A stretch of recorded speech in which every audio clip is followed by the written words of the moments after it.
Il est 20 h, bonsoir à tous, voici les titres de l'actualité de ce vendredi. Nous reviendrons sur l'état de santé de Johnny Hallyday, qui est toujours hospitalisé à Los Angeles, et cela alors qu'une polémique est en train de naître. Elle concerne l'opération du dos qu'a subi le chanteur en France, ses proches n'hésitant pas à mettre en cause le chirurgien qui l'a opéré. Les fêtes de Noël sont-elles réellement menacées par les conflits sociaux? La réponse est plutôt non, puisque patronat et syndicats de routiers se sont finalement mis d'accord ce soir. En revanche, la grève s'est poursuivie dans le RER en Ile-de-France. À suivre également un témoignage, celui d'un homme condamné par la justice pour le meurtre de la petite Émilie Tanet. Un procès que l'on connaît sous le nom de l'affaire dite de la Josacine empoisonnée. C'était en 1994. Jean-Marc Deperroy est désormais libre. Il a purgé sa peine, mais il clame toujours son innocence. Vous l'entendrez pour la première fois. Nouveau week-end de vaccination, les centres seront ouverts demain et dimanche dans les grandes villes. Le dernier bilan fait état de 139 morts liés à la grippe A en France. Ce soir, nous ferons le point sur les questions que vous vous posez encore aujourd'hui sur ce vaccin. Enfin, de la musique et le mythe perdure. Paul McCartney était hier soir sur scène à Paris. Le compositeur et chanteur des Beatles avait rendez-vous avec ses fans à Bercy. Eh bien, on verra quelle était l'ambiance tout à l'heure. Merci d'être avec nous. Johnny Hallyday a donc été placé à nouveau en coma artificiel ce vendredi à Los Angeles, officiellement pour l'empêcher de souffrir. Celui-ci avait dû, je vous le rappelle, être réopéré en raison de différentes lésions résultant d'une première opération du dos qui fait l'objet, vous allez le voir, d'une polémique désormais. Mais avant cela, prenons la direction de Los Angeles. Nous retrouvons notre envoyé spécial Maryse Burgot devant l'hôpital Cedars-Sinai. Bonsoir Maryse. Alors, tout d'abord, l'hôpital refuse pour le moment de communiquer. C'est le producteur de Johnny Hallyday qui apporte quelques informations. Oui, et les nouvelles rassurantes, puis inquiétantes, puis à nouveau rassurantes se succèdent. Et en l'absence totale de communication des médecins de cet hôpital, eh bien, on ne sait plus très bien où se trouve la vérité. Mais nous avons ce soir quelques informations d'une source très proche du chanteur. Cette personne a visité Johnny Hallyday dans sa chambre au 3e étage de cet hôpital. Cette personne a demandé aux médecins si la vie du chanteur était en danger. Les médecins lui ont répondu que non. Dans le même temps, on sait que Johnny Hallyday est encore plongé dans un coma artificiel. Deux informations assez différentes, mais finalement pas totalement contradictoires. Et puis Maryse, apparemment, les proches arrivent progressivement sur place à Los Angeles. Oui, le fils de Johnny Hallyday, David, est en ce moment dans un avion en provenance de Paris. Il devrait arriver dans quelques heures ici à Los Angeles, de même que sa sœur, la comédienne Laura Smet, qui est attendue demain. Par ailleurs, quelques amis sont déjà arrivés hier, dont l'homme d'affaires Jean-Claude Darmon. Jean-Claude Darmon, qui est le parrain d'une des deux fillettes adoptées par le couple Hallyday. Il est là, bien entendu, pour soutenir Laetitia, qui se tient en permanence aux côtés de son mari dans cet hôpital de Beverly Hills. Merci Maryse Burgot. Alors on a appris également aujourd'hui qu'un spécialiste de chirurgie orthopédique de la Pitié-Salpêtrière allait se rendre sur place afin de faire le point sur la situation médicale du chanteur. Car depuis quelques heures, la polémique enfle autour de l'opération pratiquée en France le 26 novembre dernier à Paris. La cible des critiques est le chirurgien qui l'a opéré, le docteur Delajoux, qui n'est pas à sa première polémique. Juliette Guérin et Jean-François Monnier. La clinique internationale du Parc Monceau à Paris. C'est ici que Johnny Hallyday a été opéré le 26 novembre dernier. Une opération d'une hernie discale qui serait aujourd'hui à l'origine de l'infection dont souffre le chanteur. Une opération que les médecins américains auraient qualifiée de massacre, selon l'entourage de la star. Mais dans la journée, le ton a changé. Il semblerait qu'aux États-Unis, on trouve à redire sur ce qui a été fait. Mais personnellement, je n'ai pas apporté de jugement. Cette hernie discale, c'est le docteur Stéphane Delajoux, ici à gauche, qui l'a opéré. Aujourd'hui, il se défend. C'est son avocat qui s'exprime en son nom pour répondre aux accusations. Le docteur Delajoux peut simplement déclarer que l'intervention du 26 novembre dernier au matin s'est parfaitement déroulée. Que l'intervention n'était pas hémorragique et ne nécessitait donc pas la pose d'un drain. Que l'état opératoire de M. Hallyday était parfaitement compatible avec son souhait de sortir le 27 novembre au soir afin de poursuivre sa convalescence à son domicile. Surnommé le neurochirurgien des stars, le docteur Delajoux a notamment opéré Marie Trintignant et Charlotte Gainsbourg après son hémorragie cérébrale. Sur son site internet, il se présente comme spécialiste de la chirurgie des tumeurs au cerveau, du mal de dos et de la hernie discale.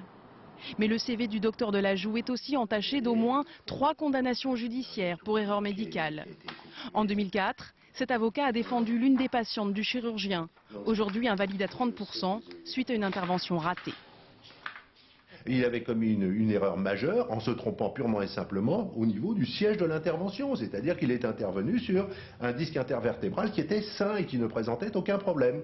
Le docteur Delajoux a également été condamné à de la prison avec sursis et à une suspension temporaire d'exercer dans une affaire d'escroquerie.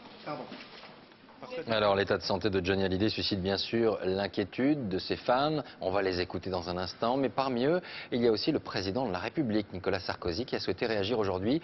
On l'écoute, il était à Bruxelles, regardez. J'ai eu cette nuit au téléphone son fils David, que je connais bien, qui est un de mes amis, qui m'a donné des nouvelles rassurantes de la santé de son père, sans me cacher la peur qu'ils ont éprouvée pour lui. Et je voudrais dire à Johnny Hallyday les vœux que l'on forme pour que sa santé s'améliore. Ça crée une grande émotion en France, peut-être ailleurs, parce que c'est un homme qui est très aimé. Alors je vous le disais, les fans, le public de Johnny Hallyday suit bien sûr avec attention les informations concernant son état de santé. Ils échangent leurs sentiments sur les blogs, sur les antennes des radios. Valérie Gagé et Nora Fadlaoui sont allés à la rencontre de certains d'entre eux. Écoutez. Sur les Champs-Élysées, un chanteur, sosie de Johnny Hallyday, nous confie son inquiétude. Jeunes ou moins jeunes, l'état de santé de la star ne laisse personne indifférent.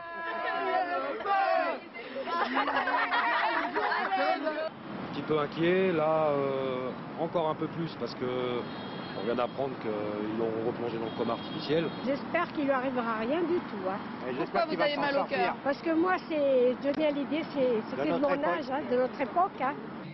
Chez ce disquaire, au rayon Hallyday, pas d'affluence particulière, mais le président d'un de ses fan clubs nous assure que son téléphone n'arrête pas de sonner. Les fans sont à l'affût de la moindre information. Certains seraient même prêts à partir aux États-Unis pour soutenir le rocker. Tout le monde veut aller le voir. Tout le monde nous dit on ne peut pas aller le voir, on ne peut pas le voir quelque part, on ne peut pas aller à l'hôpital. C'est un fait certain que tout le monde ne peut pas aller le voir parce que c'est d'abord au niveau de sa santé, c'est pas tellement bon et puis c'est pas tellement possible. Voilà. Donne le froid pour que j'aime la flamme. Dans le nord de la France, 2 autres fans, un père et son fils de 12 ans, des passionnés qui restent optimistes. Il continuera la scène. Il va se relever comme il se relève à chaque fois et puis il va repartir pour un tour. Ben, je dis qu'il se repose parce que vu la maladie qu'il a eue, le mieux c'est qu'il se repose parce que là avec le 8 janvier à Amiens, ça peut être un peu juste. Dans la galaxie de Johnny ce soir, l'espoir domine. On espère qu'une chose, que sa tournée reprenne comme prévu début 2010. Dans l'actualité également aujourd'hui, faisons maintenant le point sur le conflit dans le secteur des transports routiers. Les négociations avaient repris cet après-midi avec le patronat, mais sans toutes les organisations syndicales. Et un accord a été conclu. On retrouve devant le ministère des Transports à Paris Agnès Molinier. Bonsoir Agnès. Alors est-ce que l'on s'oriente vers une levée du mot d'ordre de grève ce soir? Oui. Absolument, Laurent, puisque vous l'avez dit, un accord a été trouvé, et chose très rare dans ce type de négociation, les 2 parties se sont mutuellement rendues hommage. Alors, il faut dire qu'il y a de réelles avancées. Les bas salaires seront augmentés de 4%, les hauts salaires de 3%. Une mutuelle spécifique sera créée et des négociations vont s'ouvrir pour un éventuel 13e mois. Alors, une seule organisation syndicale a signé cet accord, la TLF, mais à elle seule, elle emploie 450 000 chauffeurs routiers, 40% des effectifs de la profession, et l'accord sera étendu à tout le monde. Les entrepôts des grandes surfaces ne seront donc pas bloqués dimanche. Les magasins seront bien achalandés pour les fêtes de Noël. Je crois que l'on peut dire ce soir, Laurent, que les routiers sont sympas. Merci Agnès Molinier. Autre conflit social du moment, celui qui touche la RATP. Le RER A était aujourd'hui encore perturbé avec un train sur 2 aux heures de pointe. Syndicats et direction devaient se réunir. Alors voyons quelle était la situation aujourd'hui et si le service garanti a pu fonctionner. François Bombard et Frédéric Beaune. Comme hier aux heures creuses, pas de RER sur la ligne A. Cet après-midi, les candidats au voyage ont donc trouvé porte close. Ah, c'est la Grèce, c'est vrai, j'y pensais même plus. Hein. Oh, franchement, bon, bah, c'est pas de leur faute. Hein. Bon, bah, il n'y a plus qu'à prendre le bus. 16h30, la gare de Nanterre rouvre ses portes. La RATP annonce alors un train sur deux. À l'heure des retours, une journée de galère s'achève pour beaucoup. Il y a beaucoup de monde, ça pousse et on attend vivement que le trafic reprenne normalement. Un peu galère justement, mais bon, au final on y est arrivé quoi. Pas de soucis, ça va. 6 syndicats ont appelé à la grève, un mouvement fortement suivi.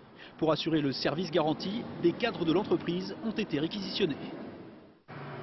Il y a des trains conduits. J'ai mon permis de conduire des trains du métro et moi j'accompagne mon collègue cadre du RER qui conduit les trains. Dans l'attente d'un accord entre direction et syndicats, les trains devraient être rares demain. Les usagers, en week-end, devront donc s'adapter. Ici je prends le bus 558 jusqu'à la Défense et à la Défense je prends la RATP. Quoi. Voilà. Ne pas sortir de Paris et fonctionner qu'avec le métro. Demain, avant 10h et après 20h, le trafic sera nul. Dans la journée, le réseau sera toujours fortement perturbé. Attraper son train sur la ligne A devrait être une nouvelle fois très compliqué. Et puis social, toujours en bref, sachez que, sans surprise, Bernard Thibault a été réélu aujourd'hui secrétaire général de la CGT. Il entame ainsi son 4e mandat. Nicolas Sarkozy et Gordon Brown avaient rendez-vous aujourd'hui à Bruxelles. Au programme, la mise en avant d'une position commune sur la taxation des bonus des traders versés en 2009. Bonsoir François Bonnonnet, vous êtes à Bruxelles et vous avez suivi pour nous la conférence de presse du Premier ministre britannique et du président français. Alors François, ils sont donc d'accord, mais ils souhaitent ne pas en rester là et convaincre d'autres partenaires, notamment la chancelière Angela Merkel, c'est cela ? Oui, la taxation des bonus, c'est la surprise de ce sommet européen.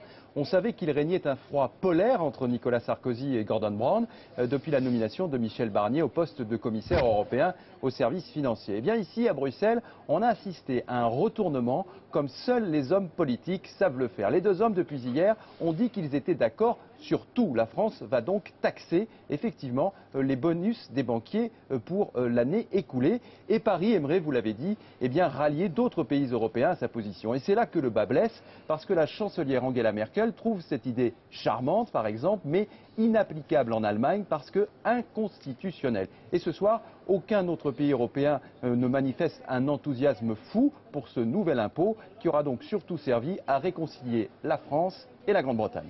Merci François. Et à Bruxelles, aujourd'hui, on a bien sûr également parlé de la situation économique en Grèce, situation critique, je vous le rappelle, en raison de la dette du pays et des déficits budgétaires qu'il a accumulés. Cependant, aujourd'hui, le Premier ministre Georges Papandréou s'est voulu rassurant, rejetant toute idée de faillite.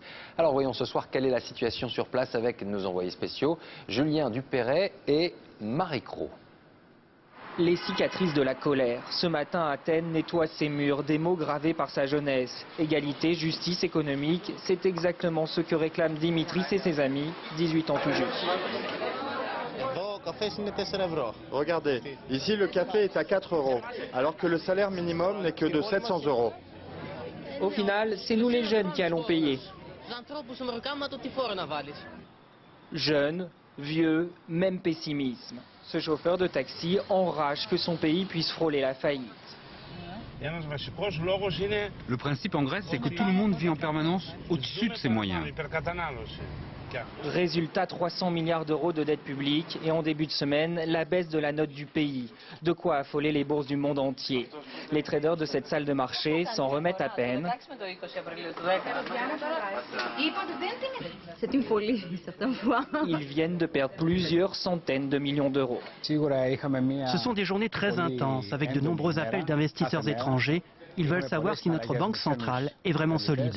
Rassurer encore et encore, c'est le rôle de cet homme, le vice-gouverneur de la Banque centrale de Grèce. Son message, jamais le pays ne sera en faillite grâce à une nouvelle politique de rigueur. Le gouvernement doit annoncer des mesures de diminution de dépenses et en même temps, il doit attaquer le problème majeur en Grèce, que c'est l'évasion fiscale. La fraude fiscale, un sport national. En Grèce, 40% de l'économie est souterraine et certains en sont témoins. Dans cette petite agence de voyage, les affaires tournent malgré la crise et pour cause. Nos clients nous paient souvent en cash. Nous ne demandons pas d'où vient l'argent, sinon ils ne reviennent plus. Pour le gouvernement grec, les travaux d'Hercule ne font que commencer, alors que les grèves se multiplient, à l'image de celle des éboueurs d'Athènes. Éviter une explosion sociale tout en respectant les efforts drastiques demandés par l'Union européenne, voilà le défi qui attend la Grèce. Aujourd'hui, cela n'est pas la colère des dieux que craint Athènes, mais celle de Bruxelles. En France, la politique et les régionales en ligne de mire pour tous les partis et certains s'accordent à dire que les thèmes du moment comme l'identité nationale, le vote sur les minarets en Suisse pourraient favoriser un retour du Front National dans les urnes. Le parti de Jean-Marie Le Pen, qui avait lors du précédent scrutin en 2004 fait 14,7%, il est aujourd'hui dans les sondages à 10% d'intention de vote. Alors qu'en est-il sur le terrain? Valérie Estruc et Olivier Martinez ont suivi Marine Le Pen en campagne dans le Pas-de-Calais. Le Front National en campagne sur un terrain vague. C'est ici que Marine Le Pen a convoqué la presse pour protester contre la future installation d'un campement de migrants, 3 mois après la fermeture de la jungle à Calais. Ils vont monter comme ça 40 ou 50 petits sites dans l'ensemble du Nord-Pas-de-Calais, dans lesquels ils mettront 30-40 personnes en pensant que ça se voit moins. Bonjour monsieur. Récupérer les thèmes mis récemment en avant par Nicolas Sarkozy, telle est la tactique de Marine Le Pen. L'immigration, l'identité nationale, tout est bon pour faire campagne. Petit document sur l'identité nationale. Temps d'en parler, hein. Chacun le sien, pour parler d'identité nationale. Merci. Concrètement. Pour les élections, puis après on vous voit plus. Oh, tu dis pas ça. Ici, dans le Pas-de-Calais, l'extrême droite se porte bien avec des pointes à 40% dans certains endroits. Sur ces terres, Marine Le Pen a réussi à se fondre dans le décor, des tracts estampillés Identité nationale, distribués sans rencontrer la moindre hostilité. Qui est-ce qui parle le mieux du débat sur l'identité nationale? C'est Nicolas Sarkozy ou c'est Marine Le Pen? Je croirais plutôt que ce serait plutôt du côté de Marine Le Pen. Là. Mais le fait que Nicolas Sarkozy parle aujourd'hui du débat sur l'identité nationale, vous trouvez que c'est bien ou pas? Oui, c'est bien. Mais on verra ce qu'il va faire. C'est tout. Nicolas Sarkozy, ça lui a réussi quand même l'identité nationale en 2007. Pourquoi ça ne remarcherait pas là? Parce que ça fait 2 ans et demi qu'il est au pouvoir. Et que revenir sur l'identité nationale, c'est montrer au grand jour tout ce qu'il n'a pas fait, justement. En 2007, Nicolas Sarkozy avait réussi à siphonner les voix de l'extrême droite. Aujourd'hui, le parti de Jean-Marie Le Pen reprend un peu d'oxygène dans les sondages, mais pas de quoi pour le moment refaire le score des régionales de 2004. Le Front National avait provoqué des triangulaires dans 17 régions sur 22.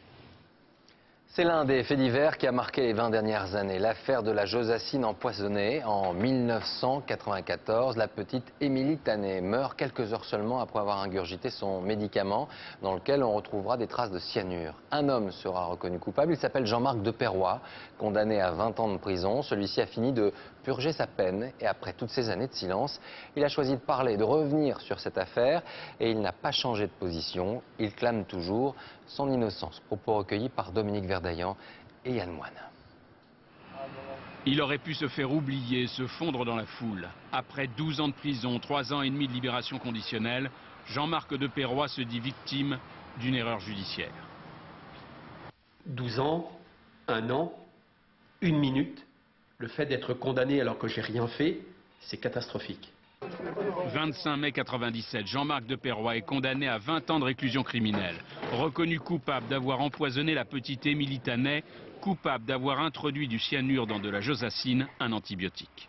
Pour la justice, pour la famille de la petite Émilie Tanet, vous êtes le coupable. Oui, il y a une vérité judiciaire. C'est pas la vérité, mais il y a une vérité judiciaire. Celle où je suis condamné. Mais je veux avoir un autre procès. Par 2 fois, Jean-Marc Deperroy a tenté d'obtenir une révision de son procès. Par 2 fois, ce fut non. La justice ne veut pas entendre parler d'une révision. La justice ne veut pas qu'il y ait un acquittement de Jean-Marc Deperroy. Le laboratoire où travaillait Jean-Marc Deperroy jouxte la maison où la petite fille a bu la josacine empoisonnée. Jean-Marc Deperroy se défend d'avoir introduit le cyanure en fin d'après-midi. S'il y avait du cyanure dans la josacine à 8 heures, tout le monde aurait senti l'ammoniac. Y a-t-il quelqu'un qui a senti l'ammoniac? Personne. Si c'est pas vous, c'est qui? Qu'est-ce qui s'est passé le 11 juin 1994? Je sais pas. Je sais pas. Jean-Marc de Perroy, conscient que sa prise de parole puisse choquer les parents de la victime. Il n'y a qu'une chose qui compte. Aujourd'hui, c'est la reconnaissance de mon innocence. Je suis conscient que je vais raviver des douleurs, mais il faut me comprendre. Je leur demande de me comprendre. Aujourd'hui, Jean-Marc de Perroy finit de purger sa peine de 20 ans, mais pour lui, le combat continue. Les centres de vaccination contre la grippe A seront donc une nouvelle fois ouverts ce week-end dans les grandes villes. La ministre de la Santé, Roselyne Bachelot, estime même que d'ici à dimanche, le cap des 3,5 millions de personnes vaccinées sera atteint. Ce soir, nous allons tenter de répondre à quelques-unes des questions que vous posez toujours autour de cette vaccination. Alors, vrai ou fausse idée? Question-réponse avec Frédéric Monteil et Dominique Bonnet. Le vaccin a-t-il été conçu dans l'urgence? Faux. Dès le mois de mai, la souche H1N1 a été confiée au laboratoire. Le temps de fabrication est similaire à celui du vaccin de la grippe saisonnière. Il y a des tests sur les animaux, tout ça a été fait absolument comme n'importe quel autre vaccin, comme n'importe quel autre produit. Ce qui a été simplement beaucoup plus réduit, c'est effectivement le nombre de sujets inclus dans des essais cliniques. Le vaccin peut-il provoquer des effets indésirables? C'est vrai. Comme dans tous les vaccins, des syndromes bénins peuvent survenir. Fièvre, courbatures, douleurs au niveau du point de piqûre. Depuis fin octobre, sur 2,5 millions de Français vaccinés, 107 cas significatifs sont apparus, dont 29 graves, soit 0,09% des vaccinés. Pour l'instant, aucun cas avéré de syndrome de Guillain-Barré. Quant à l'adjuvant... L'adjuvant est quelque chose qui est fait pour stimuler l'immunité, aider le vaccin à avoir encore une meilleure efficacité. Ça permet d'obtenir une meilleure protection des individus contre un virus qui pourrait évoluer et changer. Vous savez, on a toujours ces craintes de mutation. Y a-t-il eu un pacte entre l'État et les laboratoires les désengageant de toute responsabilité? C'est faux. Si des vaccins s'avèrent défectueux, la responsabilité des laboratoires est engagée. Dans les autres cas, l'État se dit prêt à assumer. Nous avons pris la responsabilité des éventuels effets secondaires et du dédommagement des effets secondaires graves. Nous l'avons fait pour protéger la population et faire en sorte qu'il y ait le maximum de garanties. Pour l'instant, seul un lot de 172 000 vaccins a été retiré au Canada. Il avait entraîné 6 réactions allergiques violentes. Les 6 personnes sont aujourd'hui rétablies. Ce type de vaccin n'est pas utilisé en France. Il est 20h21 à suivre. Dans un instant, la zizanie au sein de la famille Bettencourt se poursuit. Elle connaîtra son épilogue judiciaire en avril prochain. Explication dans un instant. 10 ans, presque jour pour jour après la catastrophe de l'Erika, nous entendons le témoignage du photographe qui, ce jour-là, s'est retrouvé face aux pétroliers qui sombraient. C'était le 13 décembre 1999. Et puis, quand un ancien Beatles vient chanter à Paris, eh bien, il y a toujours beaucoup de monde. Paul McCartney, compositeur et chanteur du groupe mythique, était à Bercy hier soir. Mais avant cela, l'artiste François-Marie Bagné sera donc jugé. Le tribunal de Nanterre en a décidé ainsi aujourd'hui. François-Marie Bagné est, je vous le rappelle, accusé d'abus de faiblesse par la fille de Liliane Bettencourt, l'héritière du groupe L'Oréal, qui lui a fait plusieurs dons s'élevant à 1 milliard d'euros. Les explications de Fanny Stenler. Liliane Bettencourt, l'une des femmes les plus riches de France, devra se soumettre à l'expertise médicale ordonnée par la justice aujourd'hui. Jusqu'à présent, elle avait toujours refusé tout examen médical et parallèlement affirme avoir donné en toute connaissance de cause près d'1 milliard d'euros au photographe François-Marie Bagné. Elle ne se sent pas manipulée, elle le dit très clairement. Ou alors, il faut poser comme postulat, encore une fois, qu'elle était gâteuse. L'ennui, c'est qu'elle est tout sauf gâteuse. La fille de Liliane Bettencourt, Françoise Meyer Bettencourt, est convaincue que sa mère vit sous la coupe du photographe. Un homme qui abuserait de sa fragilité mentale. On a enfin le droit à la vérité sur la situation exacte dans laquelle se trouve Madame Bettencourt. Je crois que c'est important et cela démontrera que M. Bagné a abusé d'une femme fragile. François-Marie Bagné se dit quant à lui parfaitement serein et bien décidé à se défendre. Je ne crains rien d'un procès et je pense que M. Bagné sera jugé, enfin, et lavé des soupçons qui ont pesé injustement contre lui. Le procès aura lieu au printemps prochain. La justice déterminera alors s'il s'agit d'une sombre affaire de manipulation ou d'une amitié à la générosité sans limite. En bref, à noter ce nouveau braquage à Lyon dans une fabrique de bijoux. 4 hommes auraient séquestré un employé et son épouse à leur domicile.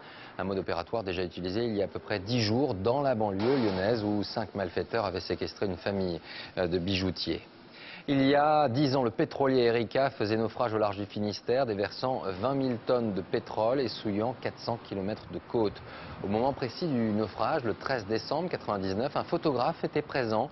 Il se souvient aujourd'hui de ce navire qui sombrait, gorgé de pétrole. Reportage Romuald Bonan et Gabriel Camilla.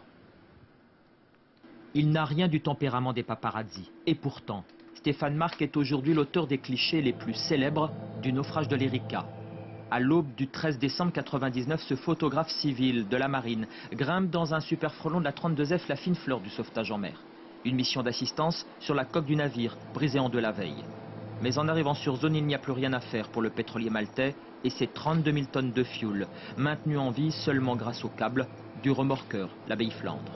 Quand on a vu qu'il coulait, il n'y avait plus rien à faire, donc la mission, c'était vraiment une mission photo. Ça ressemble un peu à un immeuble dans l'eau, et puis en fait le truc c'est que le film Le Titanic venait de sortir, ça faisait pas très longtemps, donc forcément on y pense, c'est les mêmes images en fait. Pour la poupe de l'Erika, 30 minutes d'agonie dans les eaux glacées de la Bretagne, que Stéphane Marc immortalise. En tout, 180 photographies, dont certaines vont en quelques heures faire la une des journaux de toute la planète. Image surréaliste d'un colosse blessé à mort, mais bien résolu à ne pas s'éclipser sans donner un dernier coup de corne. Ce que j'aime déjà, c'est le bouillonnement. C'est vraiment c'est le bouillonnement qui donne cet aspect turquoise avec le rappel, enfin la coque qui est rouge sang. C'est beau et tragique parce que voilà, on sait que toute une côte va être souillée pendant au moins 2 ans, des animaux vont mourir. 10 ans après la catastrophe, en survolant le remorqueur l'Abeille Bourbon, au large d'Ouessant, le Finistérien sait qu'il faut toujours se préparer au pire. Heureusement, depuis l'Erika, Stéphane Marc n'a plus croisé dans ses missions ces pétroliers en détresse qui font couler tant d'encre et de pétrole. C'est l'événement qui a fait la photo, c'est pas la photo qui a fait l'événement, c'est vraiment, voilà, ça a pu témoigner vraiment au monde entier qu'un bateau ça coule et c'est pas beau à voir.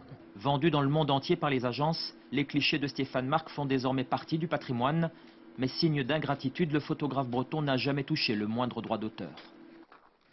Et on connaîtra le 30 mars prochain la décision du procès en appel de l'Erika. En bref, le premier projet d'accord contre le réchauffement climatique à Copenhague ne satisfait pas les États-Unis. Ils l'ont fait savoir aujourd'hui. L'Union européenne, de son côté, s'est dite prête à réduire de 30% ses émissions de gaz à effet de serre d'ici à 2020. Affaire à suivre donc. Les images du premier vol d'essai de l'A400M. Il s'agit d'un transporteur militaire. Le projet avait été lancé en 2003 par 7 pays de l'OTAN.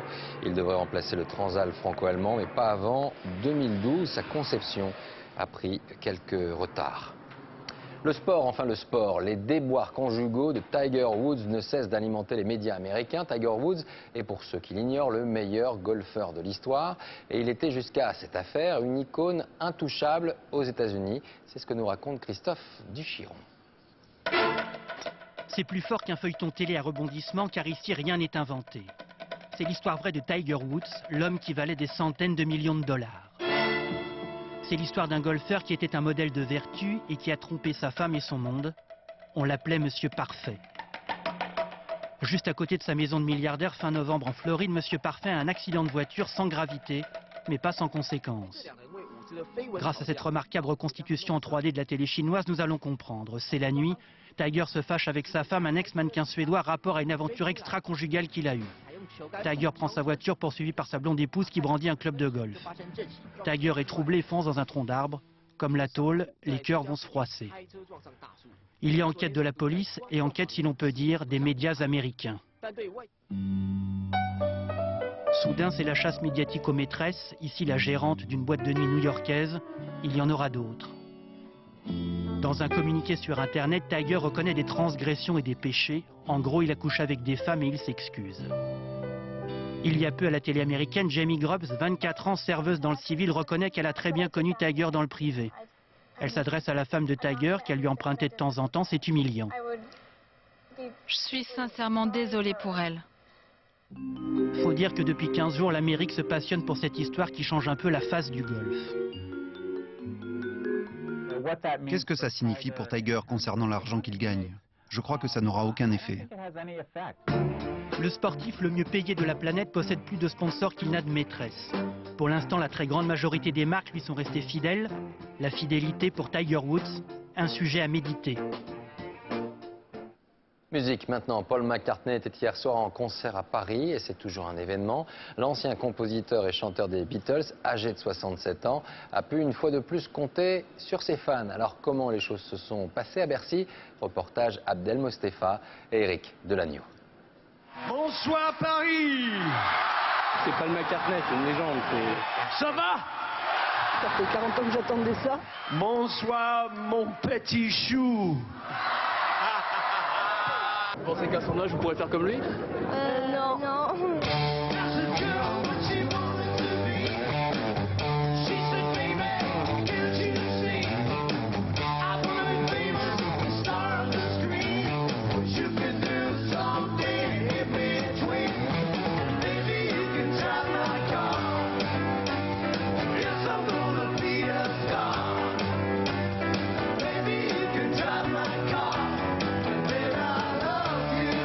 Bercy, unique date française d'une mini-tournée européenne, dans la foulée de l'enregistrement live de cet été à New York, au City Stadium, anciennement le Shea Stadium, où en 65 les cris des fans couvraient les accords des Fab Four.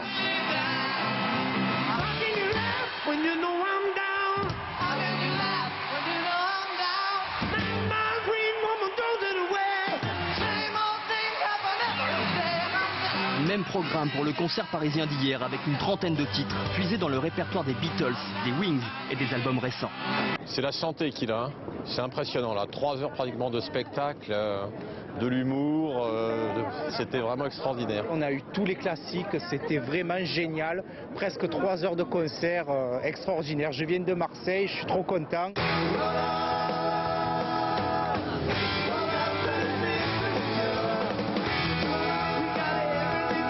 Hier soir à Bercy, McCartney a prouvé à 18 000 petits choux que malgré ses 67 ans, il faisait encore partie de la crème de la pop. Voilà un mot de cinéma avec une image et un prix, le prix Louis Deluc qui récompense le meilleur film français sorti pendant l'année. Il a été décerné aujourd'hui au film Un prophète de Jacques Audiard. Le film avait déjà reçu le Grand Prix au Festival de Cannes et il représentera la France au prochain Oscar à Hollywood. Avant de refermer le journal, je vous rappelle l'une des informations du jour. Johnny Hallyday est toujours ce soir hospitalisé à Los Angeles. Il a été replacé en coma artificiel afin de soulager sa douleur. La polémique enfle toujours autour du chirurgien français qui l'a opéré le 26 novembre dernier. Sur place, le fils du chanteur David Hallyday est attendu dans les heures qui viennent. Voilà, fin de ce journal. Merci à vous de l'avoir suivi. Tout de suite, la météo, Tania Young, 20h35, une comédie dramatique entre mère et fille. On se retrouve demain pour l'information dès 13h et à 13h15 pour la partie magazine. Bon début de week-end à vous et passez une très belle soirée.